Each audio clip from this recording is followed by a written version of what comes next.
Kemudian lanjut ke verifikasi ya. Kalau verifikasi Verifikasi ya. Nanti dari aku aja, nanti Mas tambahin ya. Oke. Oke, aku izin pinjam usernya. Oke. Nah, verifikasi ini tadi kan ada teman-teman yang disetting sebagai verifikator dan ada yang disetting sebagai approval ya. Nah, untuk teman-teman yang disetting sebagai verifikator itu menunya akan muncul di layanan peremajaan data di inbox usul. Ya, nanti akan muncul seperti ini ya. Yang muncul di sini nanti disesuaikan dengan UNOR verifikatornya. Kalau misalnya memang hanya diizinkan untuk memverifikasi satu unit kerja atau unit verifikator saja, itu berarti yang muncul hanya di unit verifikator tersebut ya Mas Daus ya. Ya, betul. Tapi kalau misalnya Bapak Ibu kondisinya di Biro Kepegawaian dan diberi hak akses satu, maka akan muncul semua unit verifikatornya ya. Nah, di sini kita bisa lihat tadi mungkin saya sekedar menyampaikan untuk yang SKP, untuk Bapak Ibu yang sudah bekerja mungkin lebih dari 10 tahun gitu ya, SKP-nya mungkin ada 10 yang diriwayat, cukup update yang 2 saja. Ya, karena kalau Bapak Ibu mengupdate banyak nanti kasihan teman-teman verifikatornya ya Mas ya. Dan memang juga sudah di blok juga ya di sana. Ya. Tapi kalau untuk yang CPNS atau yang yang PNS yang baru setahun ya cuma satu aja ya SKP. Iya, cuma satu aja. Nah, ini akan muncul per jenis riwayatnya. Saya coba yang riwayat jabatan ya. Di sini statusnya masih input berkas. Kita klik Mbak Ika, coba edit. yang riwayat golongan dulu Mbak Ika, maaf. Oh, golongan dulu ya? Golongan dulu. Tadi ada beberapa informasi di golongan yang nanti coba. Oke. Ya, di golongan ini jadi fungsi dari verifikator ini adalah hanya melakukan pengecekan ya Mbak Ika ya, Mbak Aya, melakukan pengecekan dan jika perlu kalau misalkan ada data yang tidak sesuai baik dokumen maupun datanya itu bisa dilakukan perbaikan. Ya di situ misalkan Mbak Ika tadi kan mengajukan masa kerjanya 7 tahun 4 bulan. Tapi salah harusnya 7 tahun 5 bulan misalkan. Tinggal diganti aja jadi 5 bulan kemudian kita klik tombol simpan di sini. Ya, gitu. Kalau sudah, cek juga data pendukung. Data pendukungnya yang diupload di sini seperti apa, ini bisa diputar-putar ya kalau misalkan ada yang uploadnya miring-miring, kepalanya nggak tengeng gitu ya, bisa diputar-putar. Nanti kita tambahin juga untuk zoom in, zoom out ya. Kalau datanya kecil nggak bisa kebaca. Ini masih belum ya zoom in, zoom out-nya. Kemudian ada juga satu lagi yaitu data riwayat sebelah kanannya itu. Nah ini bukan itu. Sebelumnya Kak, maaf. Sebelumnya di tab terakhir, nah itu. Ini belum muncul ya. Oke, nanti kita cek. Ini tab ini adalah nanti akan muncul data riwayat existing ya, yang ada di data kita.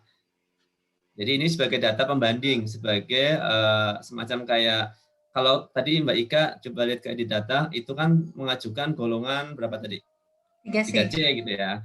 Jadi di data riwayat itu, riwayat data ini nanti akan muncul semua data riwayat kita dari 3C, dari misalkan 3A ke 3C gitu ya. Nanti 3C-nya itu juga bisa dicek detailnya gitu. 3C-nya ini, oh ternyata data yang ada ini data aslinya gitu ya, gampangnya. Itu ternyata masa kerjanya itu 7 tahun 4 bulan. Dan di situ di edit datanya itu ternyata yang Mbak Ika ajukan 7 tahun 5 bulan. Jadi ada perbaikan di bulannya itu ya, 5 bulan itu. Oh, berarti ada perbaikan situ. Jadi Bapak Ibu bisa membandingkan data yang existing yang ada di riwayat dengan data pengajuannya gitu. Kalau penambahan, coba ke di data Ika. Kalau penambahan berarti kan nanti di data ini misalkan Mbak Ika datanya 3D misalnya. 3D. Yang diajukan 3D. Ternyata di data riwayatnya itu baru terakhir 3C gitu ya. Maka ini berarti data penambahan dan Bapak Ibu bisa melakukan cross check kalau memang ada dikhawatirkan gitu ya, orang ini memalsukan SK-nya atau apa gitu kan. Ya, seperti itulah kira-kira untuk fungsi dari data tab riwayat data. Ini memang kita cek lagi, ini harusnya muncul ya. Kemudian dokumen pendukung juga sama. Sebentar, bisa aku ulang lagi dulu sebentar. Ya. Oh, emang belum, Mas. Ya, oke, nggak apa. Untuk dokumen pendukung juga sama. Kalau memang dokumen pendukungnya masih ada yang kiranya masih ada yang belum sesuai atau salah upload, bisa dilakukan upload perbaikan dokumen pendukungnya. Seperti itu ya.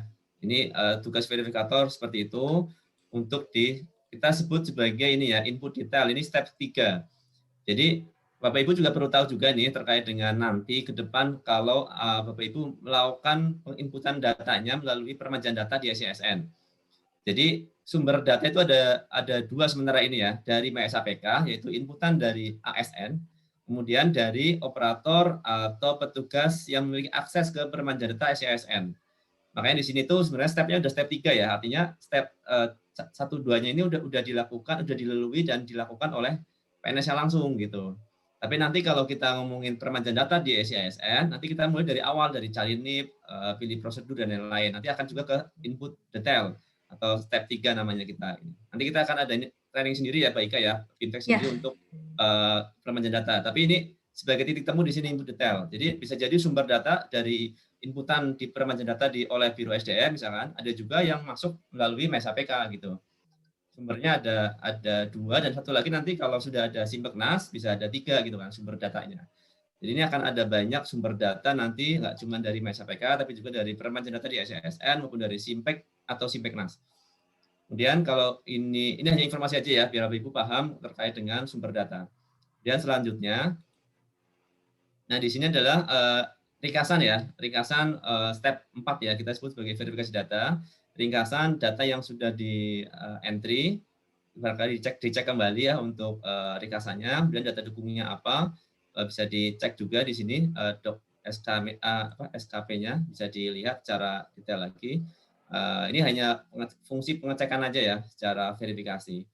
Jadi itu kalau oke, misalkan Bapak Ibu ada kesimpulan nih, oh ternyata data yang sudah di-upload oleh si ASN ini diindikasikan data palsu misalkan, atau memang belum saatnya dia naik pangkat gitu kan, atau jabatannya tidak sesuai. Silakan berikan rekomendasi. Nah, ini adalah salah satu output tugas dari verifikator ya, memberikan rekomendasi kepada approval, apakah diterima atau ditolak. Karena verifikator nggak bisa terima nolak gitu. Nah, rekomendasi ini juga boleh diberikan catatan. Ini catatan dari verifikator. Kenapa ditolak? Karena misalkan SK jabatannya tidak sesuai atau mungkin pendidikannya, ijazahnya tidak valid atau palsu dan lain-lain. Nanti bisa dilakukan pemberian catatan rekomendasi. Kalau terima, menurut verifikator ya klik terima gitu ya. Tapi ini bukan sebagai final ya. Ini hanya memberikan rekomendasi ke approval. Nah, nanti ketika sudah dikirim, data ini akan akan dilihat oleh petugas approval di sisi instansi gitu ya. Nanti di instansi akan kelihatan apakah rekomendasinya diterima atau ditolak. Nah, untuk yang untuk yang tadi ulangi Kak, untuk yang approval ini adanya nah ini Bapak Ibu mungkin ada yang nanya ya, kok double-double gitu kan menunya gitu, ada menu permajaan datanya banyak. Nah, itu sebenarnya bukan double, tapi memang kebetulan ini punya role banyak ya. Yang pertama itu di atas sendiri itu kalau Mbak Ika coba lihat itu ada, ini adalah role yang diberikan untuk verifikator ya. ya, Role verifikator, kalau hanya punya satu role verifikator hanya muncul satu menu gitu ya. Tapi kalau punya role verifikator dan juga approval nanti akan muncul 2 menu. Yang bawah itu role approval ya, yang ada tekan usul. Nah ini. Tekan usul adalah untuk melakukan approval di sini untuk yang role approval di permajaan data. Oke. Untuk yang tekan usul memang ini masih belum detail, nanti kita akan detailkan kembali formnya. Dan nanti kita mungkin akan lebih ini lagi, akan ada feedback lagi ke depan, seminggu lagi mungkin untuk membahas lebih dalam terkait approval. Mungkin boleh di ini Kak, approval tadi kira-kira nanti jadi golongan, nanti untuk detail ini akan kita lengkapi lagi, ini masih belum lengkap ya. Jadi nanti Bapak Ibu di role approval ini bisa melihat dokumen yang telah diunggah kayak tadi, dan juga rekomendasi ya dari sisi verifikator. Ya. Rekomendasi. Jadi dan juga nanti bisa mau filter kalau misalkan yang aku mau approve yang misalkan atau mengecekkan yang tolak aja misalkan bisa kita filter oleh approval. Jadi approval akan terbantu ini ya rekomendasi dari sisi verifikator. Jadi tidak ngecek dari awal lagi tapi bisa langsung melihat saran ya atau rekomendasi dari petugas verifikator. Mungkin itu sih poinnya di sisi verifikator. Kemudian di sisi approval nanti dia bisa memberikan putusan akhir gitu ya, apakah ditolak atau diterima. Kalau dari verifikator memberikan rekomendasi diterima, nanti kalau menurut approval ini, oh enggak ini harus ditolak, ya tinggal tolak aja gitu kan. Nah kalau tolak nanti ini bisa lakukan. Misalkan contohnya kalau tolak, ini ada pilihan ya, setuju atau tolak. Nanti kalau tolak bisa dimasukkan juga alasan tolaknya kenapa, dan catatannya apa gitu. Catatan tambahan dari tolak. Kalau setuju, nanti bisa ditambahkan atau dimasukkan password kita. Jadi ini sebagai approval itu tidak hanya klik tombol, tapi juga harus memasukkan password kita sendiri. Ya, jangan sampai ada orang atau orang iseng gitu ya, misalkan kita lagi ke toilet, tiba-tiba ada orang pakai laptop kita, habis itu dia langsung masuk. Nah, dia mau approve, nggak bisa, harus ada password yang dimasukkan gitu. Ya, seperti itu. Nanti untuk yang ini kita akan coba bimtek lagi karena ini fiturnya belum semuanya selesai untuk yang approval, tapi untuk verifikator tadi juga ada beberapa catatan ya, tadi semacam seperti view apa namanya, view riwayat juga masih ada yang belum muncul tadi ya, nanti kita cek lagi. Nah, itu beberapa hal terkait dari fungsi verifikator dan approval. Nanti untuk buku petunjuk dan lain-lain akan kita sampaikan kemudian. Ya, nanti juga ini untuk yang sisi versi production-nya nunggu dari kami dulu ya, Baba dari kami. Kalau memang sudah kita deploy ke production akan kami informasikan perbaikannya gitu. Nanti mudah-mudahan nggak dalam waktu lama ya, tapi dalam waktu beberapa hari ke depan bisa kita sampaikan apakah untuk verifikasi sudah bisa dilakukan atau belum seperti itu. Tapi per hari ini kita masih review dulu nanti malam ya Mbak Ika ya untuk finalisasinya agar tidak ada kesalahan atau tidak ada setelah diverifikasi ada data yang tidak masuk atau apa gitu. Itu memastikan itu aja sih sebenarnya. Mungkin itu, Mbak Ika, ada tambahan lagi Mbak ya? Mungkin Mbak ya bisa masih pegang loginnya Mas Daus. Ini di sini status sudah berubah nih, jadi berkas terverifikasi ya, berkas disimpan terverifikasi. Kita cek di My SAPK-nya Mas Daus ya. Itu loginnya Mbak Ika itu yang tadi. Iya, yang Ya tadi punya Ika itu. Oh, punya aku ya? Oh iya. Oke. Berarti bisa dilihat di histori pengajuan ya. Nah, ini. Nah, di sini juga sudah muncul nih terverifikasi di instansi ya. Jadi secara real time kalau nanti sudah berjalan proses verifikasinya, para PNS juga sudah bisa melihat nih hasil dari inputannya itu sudah prosesnya sampai mana, terverifikasi kah, belum diverifikasi kah, atau sudah disetujui gitu. Karena ini kan golongan ke BKN ya Mbak ya, jadi dia terverifikasi di instansi. Kalau misalnya kayak yang selain golongan pendidikan sama PMK, dia nanti kalau sudah di approval statusnya approval di instansi. Di instansi. Ya. Kalau golongan nanti ada approval di instansi, ada approval di BKN.